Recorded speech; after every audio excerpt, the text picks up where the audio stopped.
Good. We might actually kick off. Uh, all right. My name is Oliver Maruda. I'm your MC for tonight. And on behalf of Cheers Spirits from the USA, I would like to welcome you to tonight's event as part of Bourbon Heritage Month. Before we jump into the event, a little bit of housekeeping. Hopefully everyone's got their tasting kits. Please grab your little bottles out. There should be 4 of them tonight. Tasting glass, glass of water or some ice, your preference on how you want to drink. Yeah, have all that ready. If you haven't got that now, grab it. Just for sort of everyone's sanity, we'll keep everyone muted except for our hosts presenting tonight, just to cut the background noise out. We are recording, so if you do need to drop out or rewatch this later, I'll email everyone the link to the YouTube tomorrow to rewatch it. And please share your kits. Basically, that's it. If any questions, just chuck it into the live chat as well. And our 2 wonderful hosts will jump in and answer your questions tonight. So there's no, please ask all of the questions about Old Forester tonight. Looking forward to it. So yeah, that's basically it. Welcome. Tonight's tasting is all about Old Forester, and this series is all about, dedicated to teaching you more about the versatility and quality of bourbon. And tonight's international spirits specialists, Andy Sy and Linus Schuxman, are going to take you through some of the key milestones impacted bourbon as we know it today, and talk you through the tasting of Old Forester bourbon. So, gentlemen, welcome. Thank you for joining. Over to you guys. Thank you for having us, Ollie, and Nick as well, and Cheers Spirits. Thank you so much, guys. This is a very exciting event, and Linus and I were speaking just earlier about the fact that bourbon and where it's in the world it's in a beautiful place, and people are really sort of starting to open their doors, and potentially people that were more interested in white spirits in other types of single malt whiskies and blends are now opening the door to bourbon, and we've got a really beautiful stage in order to discuss where bourbon is, what it is. Obviously where it is in the industry. And tonight you guys have got a fantastic pack that Ollie and the guys have arranged, where we're going to be looking at the 80 proof Old Forester. We're also going to look at, I've only got a miniature here as well, but the 86 proof, which is I guess the same except in America. And then we're also going to move over to the Statesman, which is a very special release, and onto an incredible unicorn of a whiskey, the 1910 Old Fine whiskey. So there's going to be a bit of a discussion as well about Whiskey Row, the history of bourbon as well, which I think Linus is going to touch on a little bit more for us later as well, the relevance. But ultimately, we're looking at 151 years for Old Forester. Brown-Forman's first brand, founding brand in 1870. So history that goes all the way from before Prohibition through Prohibition as a medicine in a lot of in many ways, and then on to where it is today. So it's there's like a rich tapestry of history with Old Forester, and I think what we might do, Linus, just as we kick in, is just talk about what bourbon is. And I know you guys joining this are going to know a lot about bourbon as it is, but just touching on a few basics I think is a really nice way to start. So bourbon, what is it? In the United States, a bourbon has to be made in the United States. It has to be aged in new charred American oak barrels for a minimum of 2 years. If less than 4 years, there has to be an age statement on the label. So the mash bill has to be a minimum of 51% corn. But when we're talking about Old Forester, there is exactly the same mash bill across all bourbons in the Old Forester range, which is 72% corn, 18% rye, and 10% malted barley. And it's really the sort of sweet spot as far as we're concerned with the brand that allow those 3 different grains to shine. So corn, very oily, buttery. It's where you get a lot of the sweetness in your bourbon from. Your malted barley is going to add more of that cereal bread note. Rye is a flavor grain, but yeah, you're looking for a lot more of spice and sort of your grassy, spicy, cinnamon, peppermint, and sort of clove notes come through from the rye. Wheat is also a flavor grain. We're not going to be looking at it today, but it adds light and soft notes to the whiskey as well. So just a little bit of a sort of a backbone of what bourbon is before we press on to the first whiskey. What I might do at this point, guys, is just ask you to grab your 80 proof Old Forester. And what we're going to have a quick chat about here is how to nose your whiskey, how to enjoy your whiskey. And I encourage you guys, even though, you know, we are live and this is being recorded for later, but if you do have any questions or any feedback, we'd love to hear your experience of the bourbon as well. So I find that, you know, running a tasting is great and talking about what we're experiencing is awesome, but we also want to throw that back to you guys too, and just let you know that it's a really interactive experience. So Old Forester, we're going to talk a little bit here about the five flavor notes and the core notes that make up Old Forester and the bourbon that we're going to be talking about today. So sweet aromatics on one wheel, the vanillas, the caramels, the sugars that come through, and the honey. When you raise it to your nose, keep your mouth open as well, just allowing that airflow to go through. When you raise that to your nose, the first thing I get is that sort of beautiful vanilla that comes through, that light, you know, calming vanilla scent that comes through. Off the back of that, you're going to get, you know, a slight little bit of caramel. You are, of course, going to get the oak from our charred, you know, American oak barrel, sorry. But I think the first thing to note is it's just that really beautiful light vanilla notes on the palate, on the nose, sorry. We haven't done the palate yet. And as we actually have a taste, guys, I encourage you to swill it all the way around your tongue and just let it get everywhere and sort of like chew on it, if you will. It's the best way to really enjoy a bourbon and in fact, a whiskey.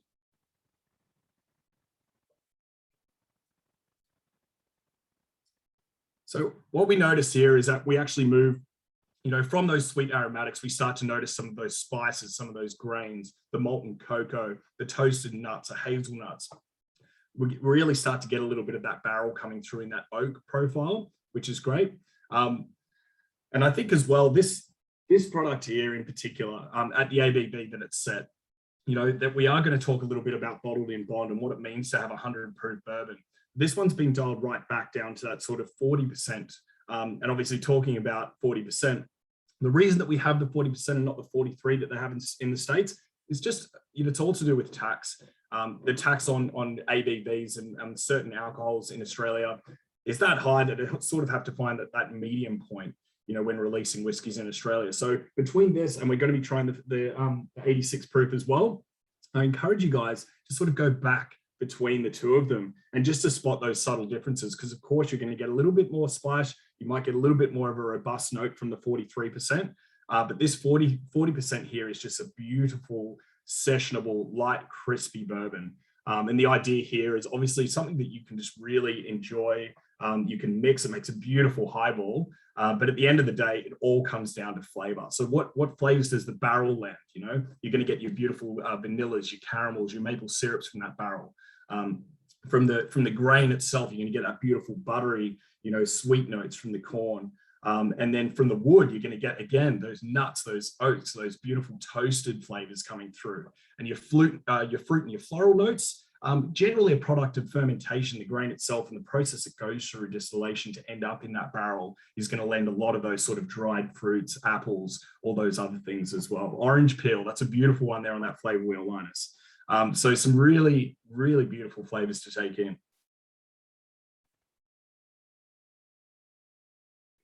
So what we might do now is press on from this one here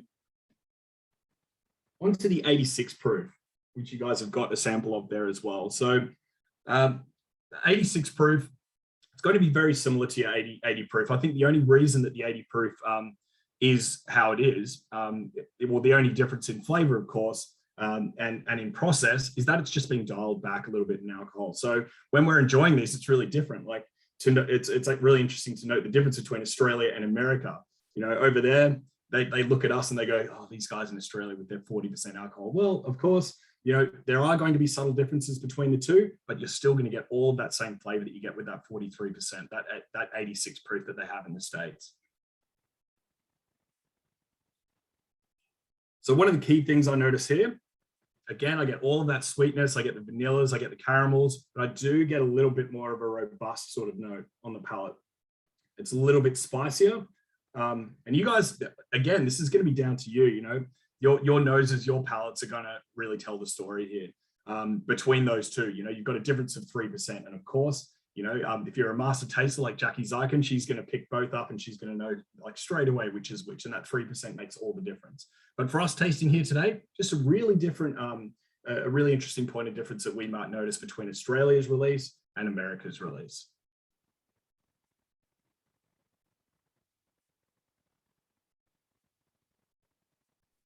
How are we going with that one so far, guys?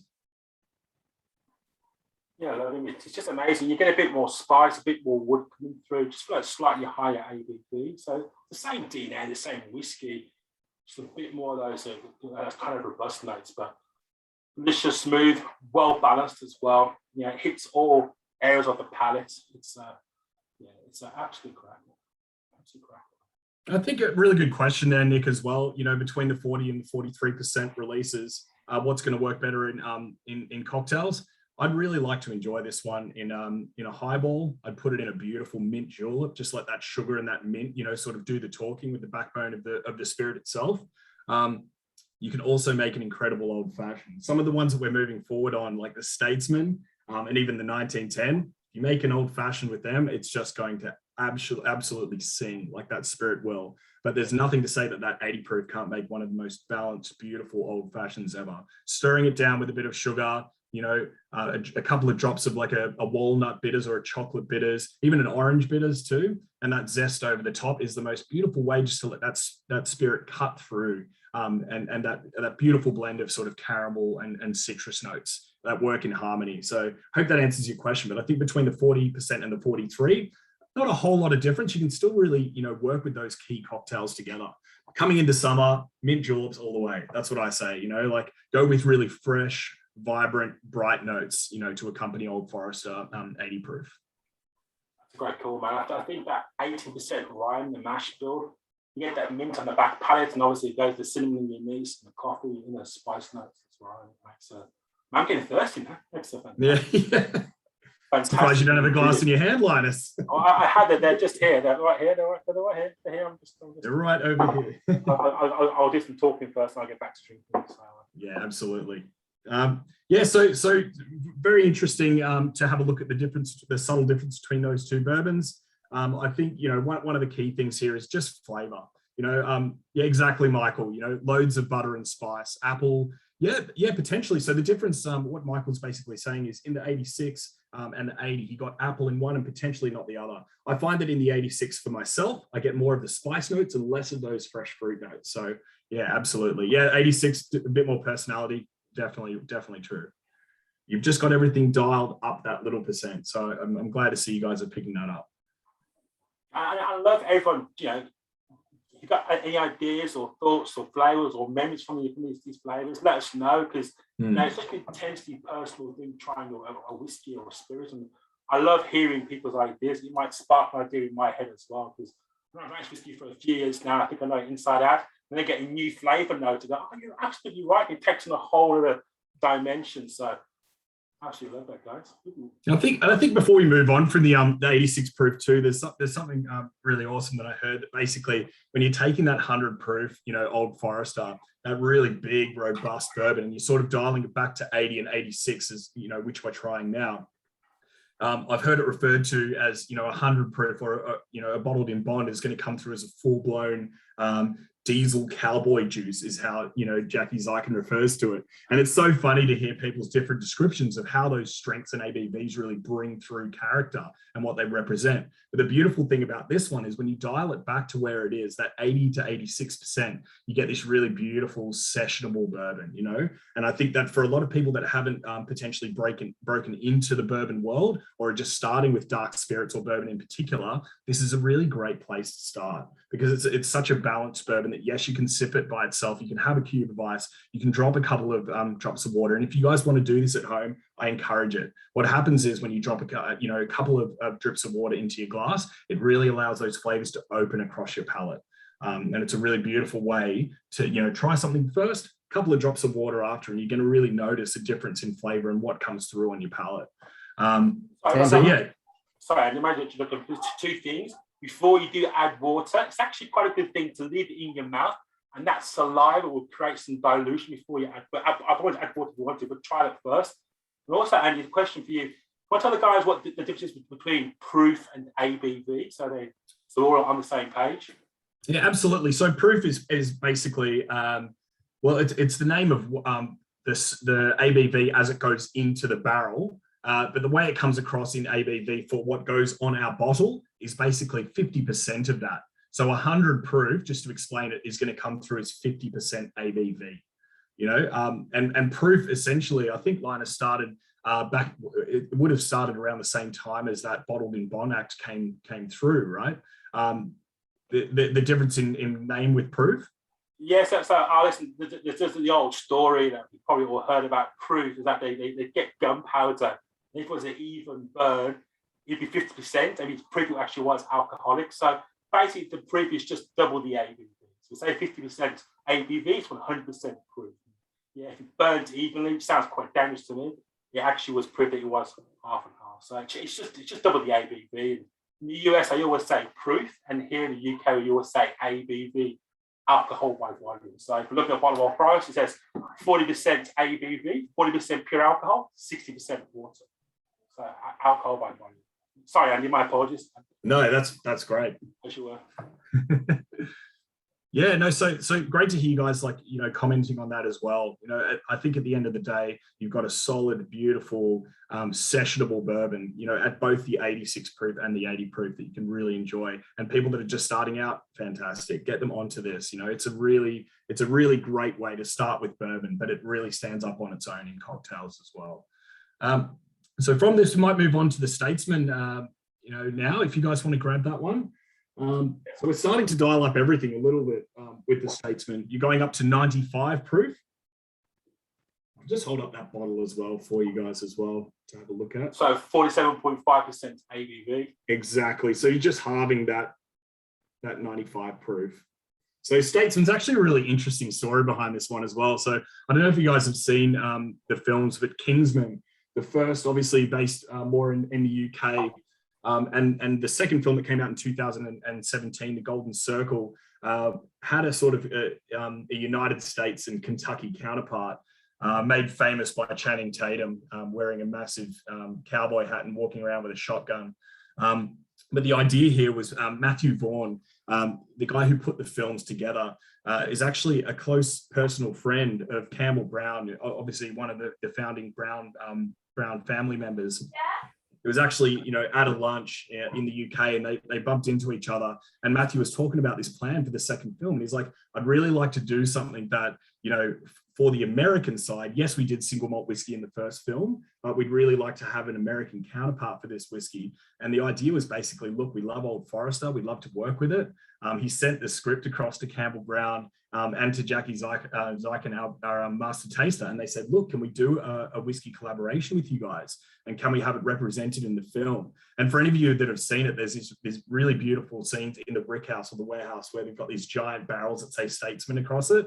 And it wasn't really a product placement play. It was literally a love that Matthew Vaughn had for this product. So it was a really kind of awesome collaboration to see Old Forester being used in this way, in like a high stakes spy film. And the whole idea behind this too is when Matthew Vaughn went over to the Old Forester distillery in Kentucky, he took a walk through the rick house with Jackie, and they thought, how can we best make something that represents these bold, robust characters? And you guys, if you've seen the films, there's just action, there's crazy stunts. It's a really exciting film to watch. And I think their idea at the end of the day was true character is only revealed after you add heat. So there's this kind of like really beautiful play between the personalities in the film and also the fact that they went to the higher levels of the rick house where the barrels are going to have more interaction with heat. If they're sitting on the outer perimeter of that rick house, the barrels are expanding when they get hot, and they're contracting when they cool down. So the higher up you go in the rick house, the more intense and robust notes are going to come through from that oak. So, without going into too much detail on that, they picked those barrels and blended them together to reproduce how they feel about these characters in the film. And I encourage you guys, if you do rewatch that film again, just to note, look out for that, because when you taste this bourbon, when you put it to your nose, immediately I just get loads of spice. I get loads of clove and oak and sort of a deeper caramel than we get through that 86 proof. Well, when I put it to my nose, I just get toasted nuts, maple syrup. I get dry tannins as well. If you let that roll over your tongue, you're going to immediately notice that difference in ABV and proof as well. It's got way more of a punch, and it just sort of tingles and pops on your tongue. And I think that the idea behind the Statesman and that collaboration with the film and the release was all about capturing not just the robust characters, but also to be represented in that film. There's a really cool story behind this one, and it's really exciting that we're all tasting this today as well. I'm getting more lemon zest than orange peel in this one. Interesting. Yeah, no, I completely agree. It's really got that bright sort of citrus note to it as well. We've got a question from David. Yep. Want to jump in there, Andy? Sour mash? Oh, sorry, I didn't see the question pop up there. The question is, are the Old Forester releases a sour mash, or do they do one if not? But probably just to go on what Andy's saying, 99.9% of all bourbon is sour mash. We put sour mash on the Jack Daniels bottle, but all bourbons use the sour mash. And what that does, that just creates the DNA of their bourbon. So like all bourbons, like, I mean, you'll see the occasional one will not use a sour mashing process, but each one will be very different. What the sour mash does, it reduces the pH balance to help the fermentation process, but it just remains the DNA. So it always tastes the same every single batch. So all bourbon, with a few exceptions, use a sour mash process. So yes, it is. Sorry, Andy, I just jumped in there, my apologies. Oh, no, absolutely. Glad you did. I'll also build on what Andy was saying about the barrels. They're called honey barrels. And these barrels, they sit next to the heating vent, they sit next to the sun-facing wall, next to the windows. And as Andy was saying, it will just get more heat, get more of those caramelized toffee, caramel, and butterscotch flavors as well. And I made a really good point. That citrus, that bright citrus is definitely there. Now you said that, I'm like, what? Great, cool, Ollie. I think as well, with this one too, the first sip, I got a lot more of the oak and a lot more of the spice. On the second, butterscotch. Just butterscotch and caramel and sweetness in the second sip. So it's like the first sip, your palate is adjusting to all of that spice, all of that heat. And then the second, all of that sweetness comes straight through as well. That happens quite a lot, especially when you're working with high ABVs and high proofs. You've got to let your tongue adjust, so that first hit of alcohol on your tongue, it's going to be uncomfortable and it's going to pop and it's going to be peppery. But if you actually allow that second sip to come through, boom, all the butterscotch, all the vanilla, all those sweet notes are going to come through, which I'm really enjoying on the second sip of this one. More like caramel, it's like toasted, caramel, like rich toffee, rich butterscotch, and spicy. It's from the higher ABV, but because of the heat, it's gone into the barrel through the charm and toast, through the caramelized sugars, and it's sat into the wood. So yes, it has beautiful spice notes as well. I'd also say that it doesn't drink at its ABV. To me, I drink whiskey all the time. It's my job. It drinks below the ABV, and ABV is not always an indicator of how spicy it'll be. It's just, if it's balanced and well made, the ABV is almost irrelevant. But also, that this one tends to hang around my palate a bit more. It just sits there and beautiful, chewy notes as well. It's an outstanding whiskey. It was supposed to be made just for the movie, but it was such a hit globally. We actually kept making it. Thank God for that, because it's a favourite of mine. Very fortunate that it wasn't a one-off. It's supposed to be, but yes, it's stayed. Yeah, CW, absolutely. I encourage chewing with any spirit. It's just that idea of letting it go everywhere, around your teeth, over and under your tongue. It's the most beautiful way to enjoy it, and it is going to allow it to stick around after you've tried it as well. Have you heard of the Kentucky Chew? Like that really high proof whiskey? They sit there, they just chew it and just, yeah. Also, what I'd say is, if you can, please leave whiskey in your glasses. Please go back now from the Statesman back to the Old Forester 40, the Old Forester 43, and you'll find now you try the slightly higher ABV whiskey, you'll get more of beautiful, light, elegant notes coming through as well. And I was pointing a bit more citrus as well, apart from that live yeast we're using. Super tasty. I love Old Forester. I'm so pumped with this tasting. We don't get that many Old Forester tastings because this liquid we find incredibly hard to get. So exciting to sit there and chat about and drink Old Forester. Couldn't agree more. I think before we jump into the next bit, Linus, you want to give us a little bit of a history about Old Forester and a bit of the dates. Yeah, I might say we're here celebrating Bourbon Heritage Month, and it's such an exciting thing that we're all sharing this as well. It'd be rude of me not to, and it's Bourbon Heritage Month, and I do love the history. So please, for 5 minutes, I'll go through the history of bourbon and a quick history of our Old Forester and how it interweaves with the history of bourbon, and go back to the 1600s when the Pilgrims first settled in America. the first spirit wouldn't have been a whiskey. They drank lots of rum, lots of brandy and mead. They didn't drink whiskey at first. The first whiskey would have been a rye whiskey because rye grew in Northeast America, so they would have made rye whiskey. And bourbon didn't happen until the 1700s, back to 1770s. And the 1770s kind of changed the whiskey industry in America because two things happened. You had the War of Independence. The Americans quite rightly fought against the English and they took back their country. And they lost access to their boat. They got the molasses from the Caribbean to make their rum. So rum was dead. Also in Kentucky, they formed their cabin and corn law. They tried to sell to Kentucky in 1750 and no one came. It was a really hard trip to the Appalachian Mountains to get there. You had 5 quite really pissed off tribal Indians who weren't happy that they were there on their land. There was not much infrastructure, so no one came. So 1775, they formed the cabin and corn law. If you came to Kentucky and you built a cabin and you grew corn, you got 200 acres of land. So the Welsh, the Scottish, the Irish, the Germans, they saw a bargain. They made that tough trip. They got to Kentucky and they started, building cabins, growing corn. And you've got all this corn. What do? Cornbread, corn cakes, corn whiskey. That was the birth of bourbon in the 1770s. And the first settlers there were a few familiar names. The Browns, Brown Forman, who got there. The Peppers, who created Wood Reserve, they were there. A guy called Jacob Bauer, Jim Beam, he was there. The makers came in the 1990s, 1790s. So there's 3 names that are still making whiskey today. And bourbon had its foot in the door and it was happening, but rye was still where it was at. In fact, if you go to the 1800s, rye was 4 times bigger than bourbon. It was all about the rye. But then in the mid-1800s, 2 things happened. The phylloxera virus came along. This little bug took out all the grapevines in France. No more grapevines, no more grapes, no more brandy. Brandy's gone, good times. Also, they created this thing called electricity. Electricity, how cool is that? Electricity, you can have fridges, you can have freezers, you can have ice. You can start making cocktails, shaking cocktails with ice.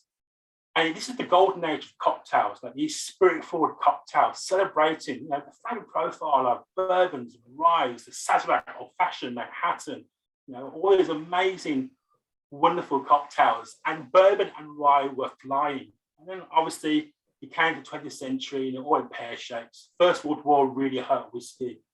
This thing called Prohibition happened, obviously, in 1929, 1933. They banned the production, consumption, and the sales of alcohol.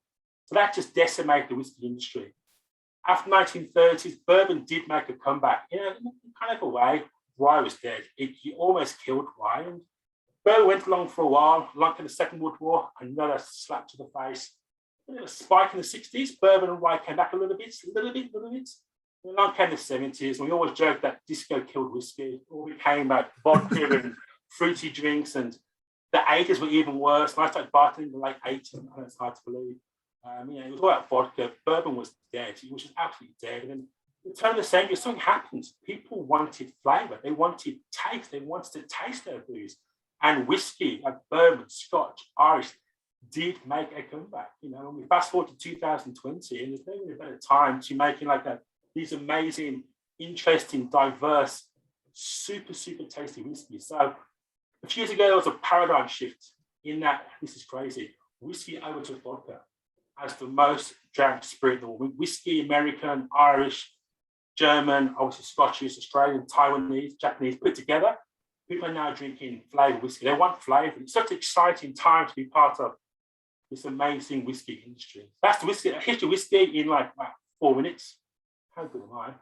Just going to touch on Old Forester because it kind of plays a big part in that whole history. So George Pine Brown's our founder, who was a pharmaceutical salesperson who in 1870 saw an opportunity to create a bourbon. Now, bourbon was big, 1870s, pointed to bourbon cocktails. The truth be told, bourbon was unpredictable. If you're a bartender, you'd buy a barrel of bourbon and you sell it by the flagon or by the glass or by the bottle. But you might add things. It could be turpentine, iodine, tobacco spit, God forbid, just to make it look older, stretch it out, make more money.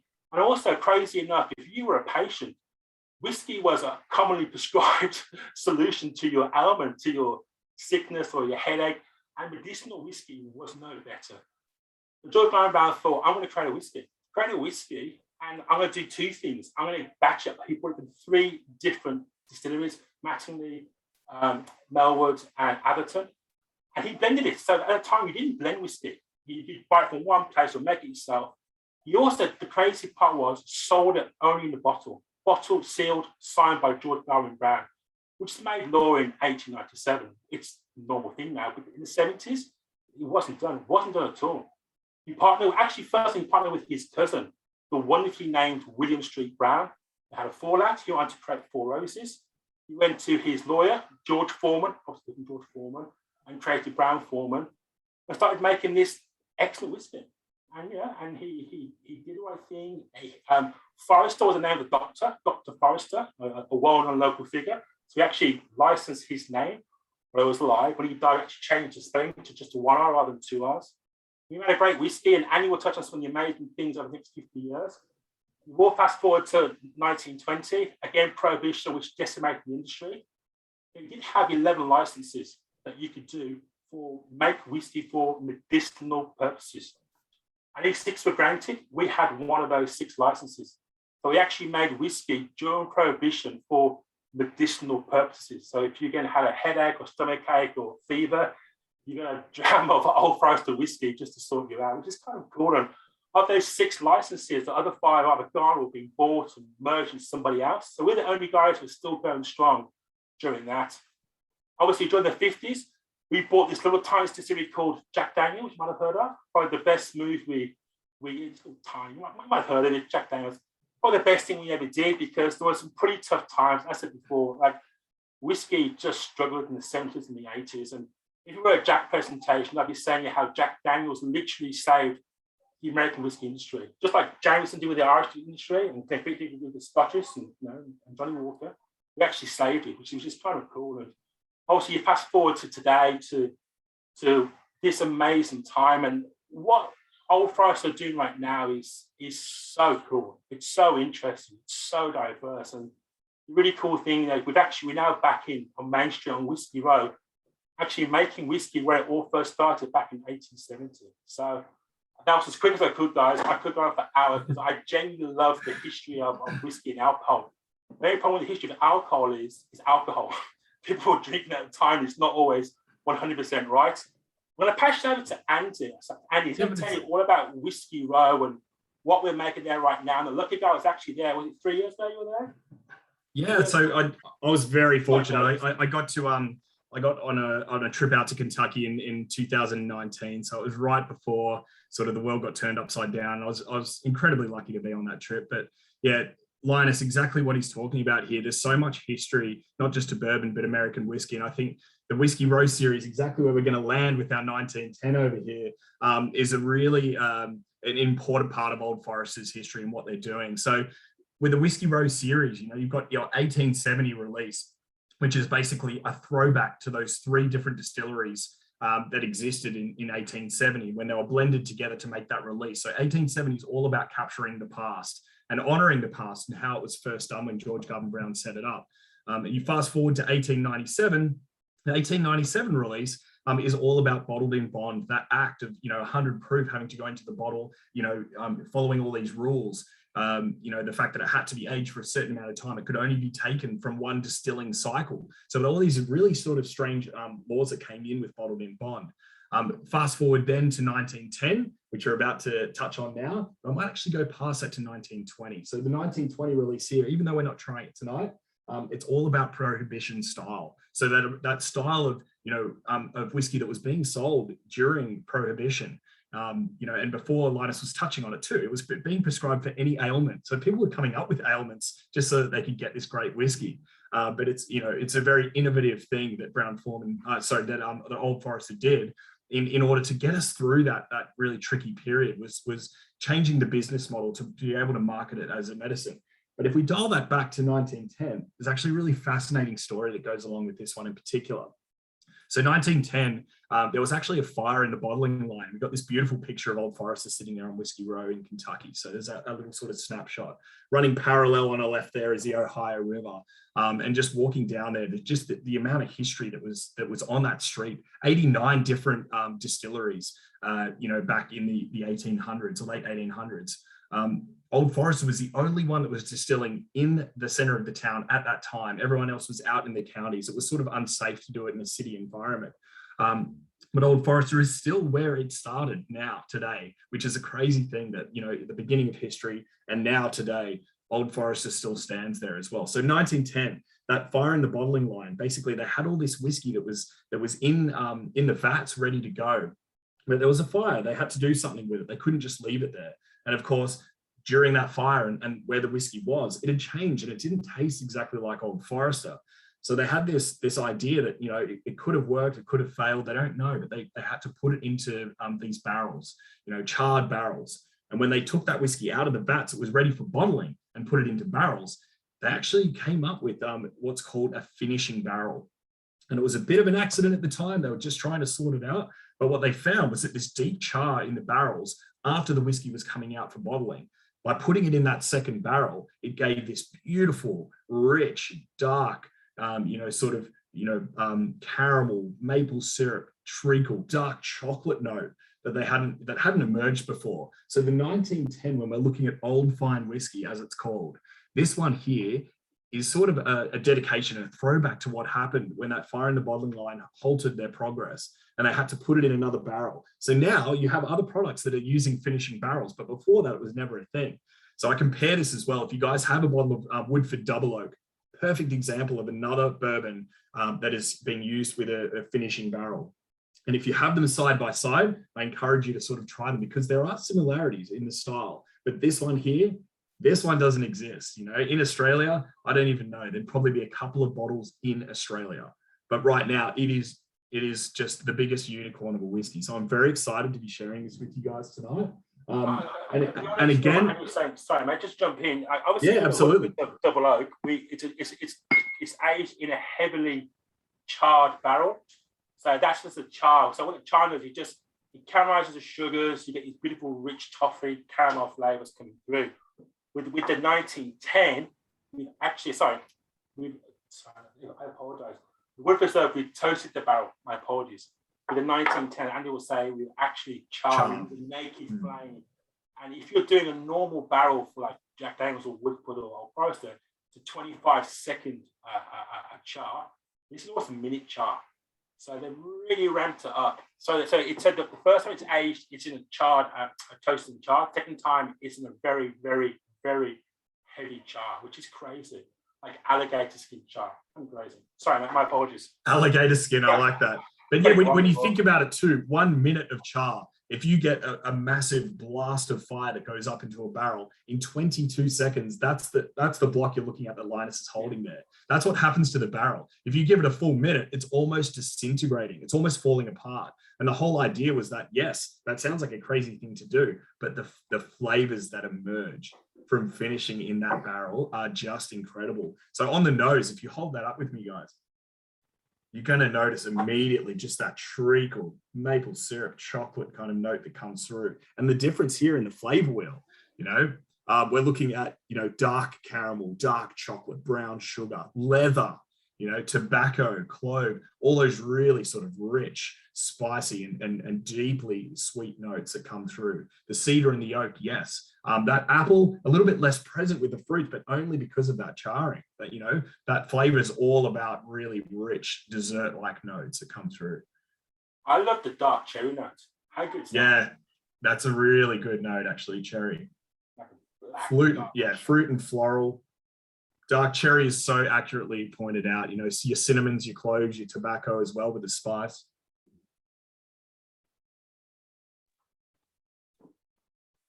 Isn't that an incredible bourbon?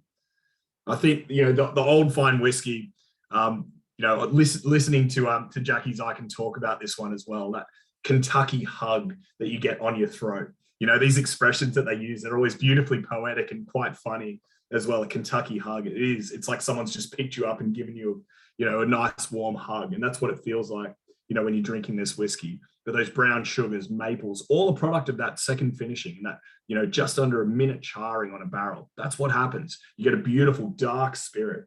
Look at the color of that. As compared to your 40, which is very light. Look at that difference in color. So the thing with bourbon, obviously, it's all natural color. So it's just whiskey and water. So when you love it or hate it, it's just it's a real spirit. I also like about this one is the way it just sort of dries out as well. Other whiskies tend to sit there and sweet and they sit there. It just dries out nicely on the back palate. It's just crazy whiskey, and like I said, it's so hard. It's like a unicorn. I don't know how you guys got it off Tom, mate. That's pretty. We have a great question from Nicole in the audience. Where can we get this bottle? Oh goodness me! Isn't that the question of the century? It's a place called Kentucky, unfortunately, which I know sounds crazy right now. I will say, but on what Andy was saying, he's got to go to Old Forester Distillery, and it's going to sound stupid and crazy, but if you do go to Kentucky in the future, and it's safe to do so, please let Andy or myself know. We're on Instagram. I drink, therefore I dram. I'm a geeky spirit guy.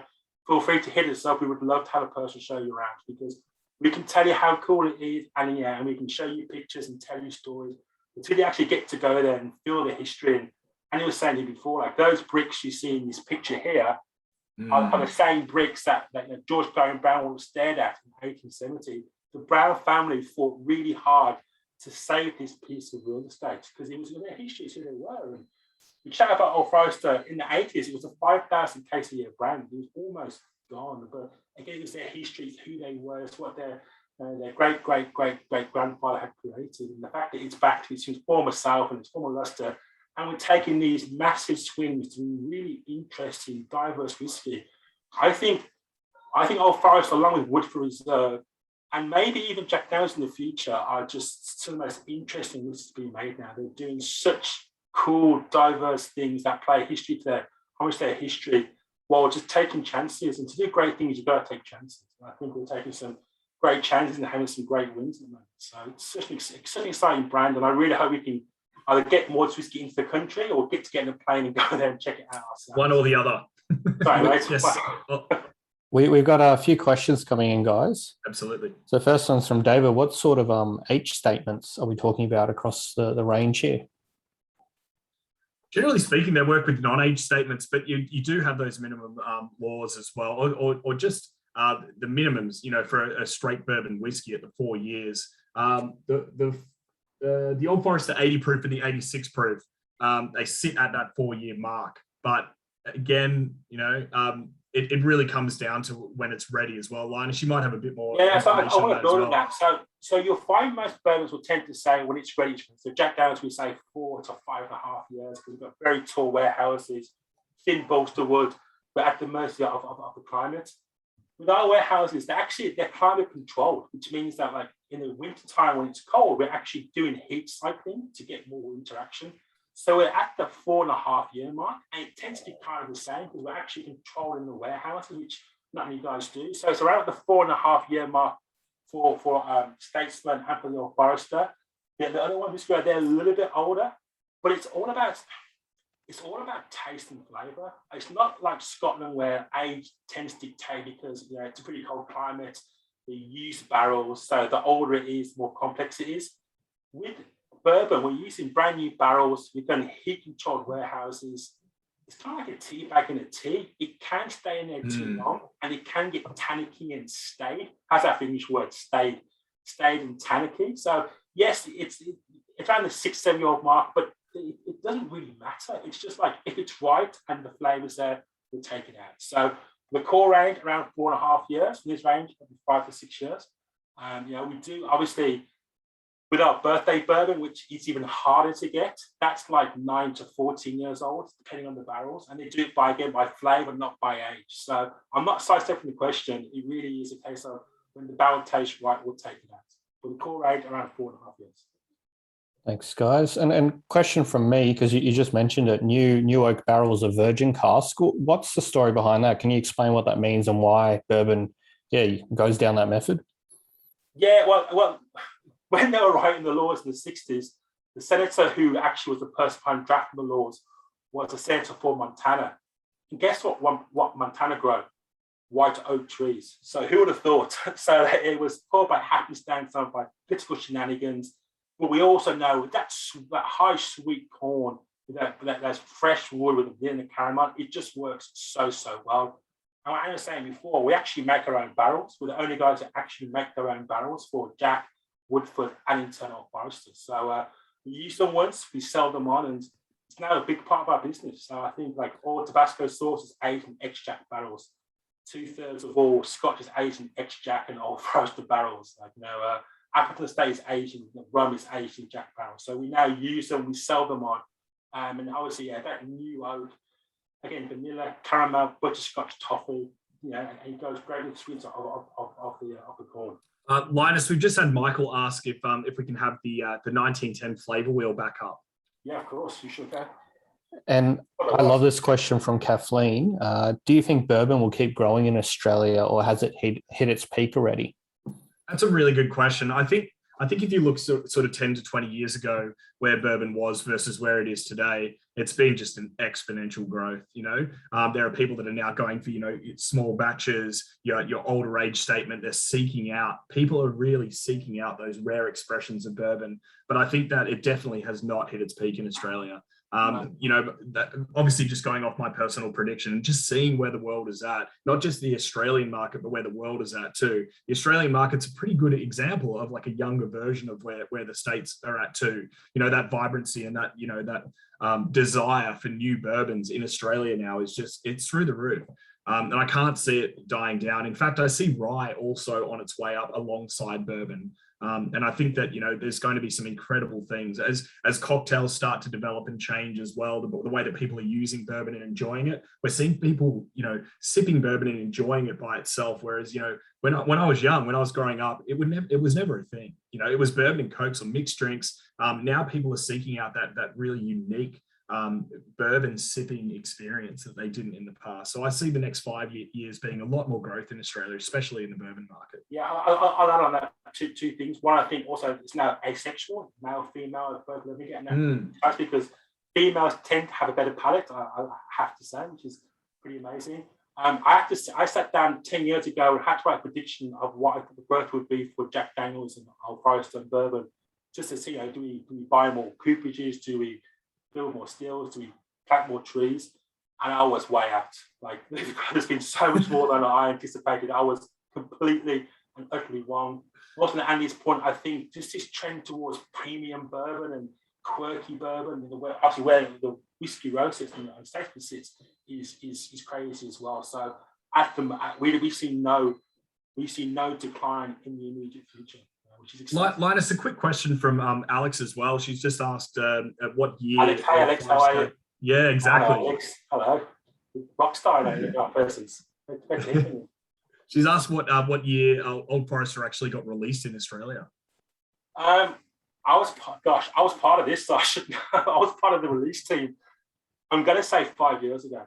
I will double check and let you know, Alex, because I was part of that release team. I was working the cocktails and part of the strategy planning group. So about 5 years ago, I'd love to see Old Forester right here as well. I think it's such an exciting, vibrant brand.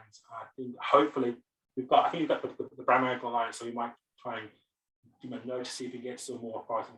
But I'm pretty sure it's 5 years ago.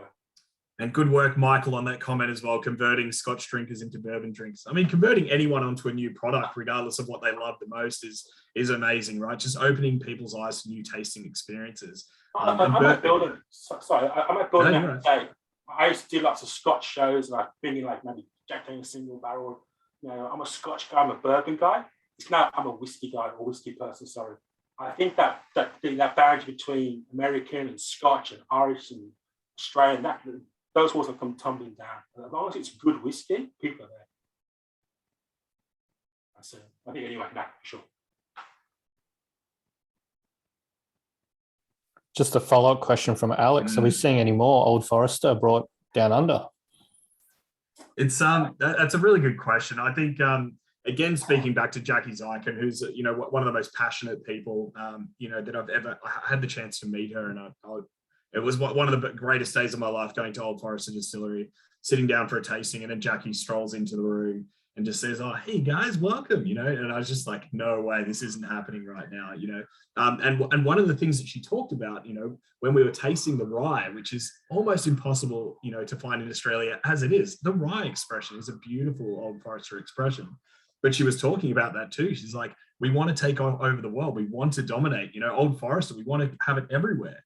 But the challenge is that sometimes that you just have to sort of drip feed and, explore opportunities where you can. The aim is definitely to have more Old Forester in Australia. Absolutely. And as that bourbon, following grows and that rye following grows, absolutely. I think Brown-Forman will definitely look at that in the future, because I think, right now where we're at, not just with Birthday Bourbon, with this beautiful Whiskey Row series, there are so many people that are just really longing for these expressions too. So, between the team over there and the team in Australia, I don't see any reason why it can't grow. It's just we want it as much as you guys do, So it's unfortunately the waiting game with that one.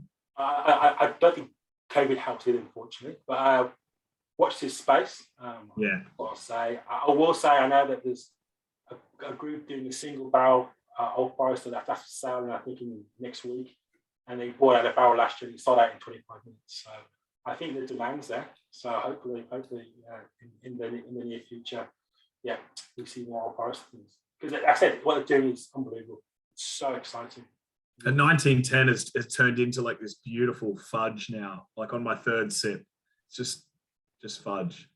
That's so delicious. I also encourage you, if you can, to go back into your 40, your 43, your Statesman, and then back to your 1910, because your palate will have changed. And then you can see like the progression of the bourbon. And as Andy was saying, it's all the same mash bill. It's all made the same way. It's just how it's aged, which barrels we use. We do another barrel maturation, but it has the same starting point. I think it's really exciting.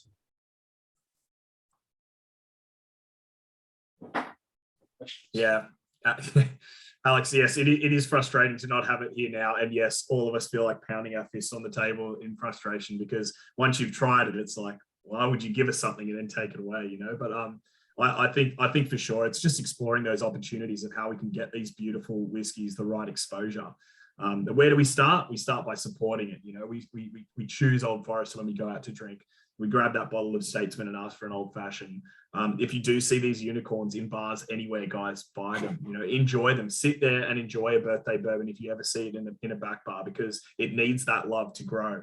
Can you get the Statesman in Australia easily? Yeah, I believe so. I think that Dan Murphy's, Linus was one of the places that I was going to respond.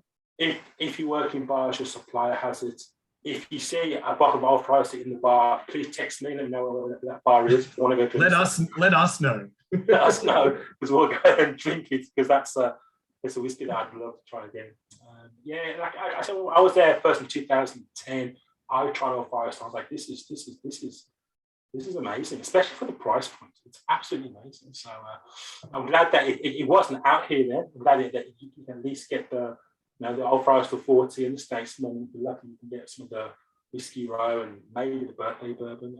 And hopefully, we see more of it. But again, as Andy was saying, the best way to do it sounds really true, is support the core brand, support Old Forester 40, and that will give the bosses the giddy up to say, we need to bring you more things and help halo that core brand. Very good questions. Love it. You guys are rocking. Are there any thoughts flavor-wise? Any more thoughts? How does the Old Forester 40 now try compared to actually trying the beautiful chewy 1910? Or you find the aromas happening now with the Statesman? Are you getting more toffee? Are you getting more citrus to Ollie's point? Yeah, a good whiskey is a journey. Every sip's different, and I love unpacking whiskey. And anyone knows who says I hate in spirits. The spirit, if a spirit teases my palate, I'm really annoyed. Whereas Old Forester doesn't do that. It's a gift that keeps on giving. I keep unpacking it. I keep writing down my little notes. I think it's a really interesting, complex, well-made spirit with an amazing history. And the fact that it's back in a big way makes me amazingly happy. It really is. Just conscious of time, everyone. Sort of any last questions? Either put your hand up. I might just unmute you now. Otherwise, put it into the chat. Every kit has a little instruction sort of thing with it, including those little social tags. So I take some photos tonight and share it on the Instas, the Facebook. Share your love for Old Forester. Make everyone else jealous that you got to try some of the really rare goods tonight. That's the plan. A friend of mine messaged me saying, "How do I get into the session?" I said, "Mate, you missed it, mate. You can't." He was gutted. But next time, mate, got to go any quicker, buddy. So, like I said, that 1910 is such an exciting, to try that is just, wow. I don't think you quite know how rare it is and how hard it is to find. So it's amazing.